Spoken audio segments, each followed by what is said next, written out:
In today's video, I'm going to teach you how to make a wavy line in Affinity Designer.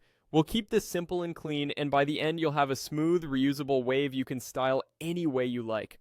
Start by opening Affinity Designer on your computer and loading the document where you want the wave.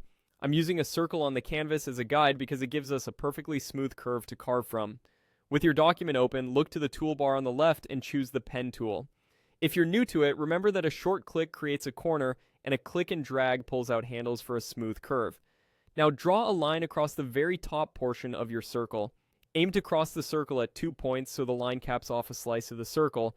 Don't worry about perfection on your first pass.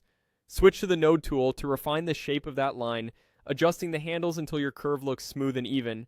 This is where you shape the exact wave you want, so take a moment to finesse it. If snapping helps, toggle it on so your adjustments feel controlled. Next, select everything so Affinity knows which objects to work with. Press Ctrl Play on Windows or Command Play on a Mac. Right-click anywhere on the selection, go to Geometry, and choose Divide. This command slices the circle and your curve wherever they intersect, creating separate pieces. After dividing, Affinity may group the results. If clicking selects everything, just click again to target the specific piece you want.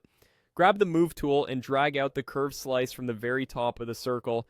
That's the piece we're after. Once you've got that top curve isolated, delete the remaining bits you don't need so the canvas stays tidy. Now you have a single, clean curve ready to become a wave. With that curve selected, make a copy. You can duplicate or copy and paste. Either works. Take the copied curve and flip it so it mirrors the original. Use the flip controls to do this horizontally or vertically based on your curve's direction. Then move the flipped copy to the end of the first curve, aligning the endpoints so they touch neatly. Enable snapping to make alignment easier and keep your curve continuous.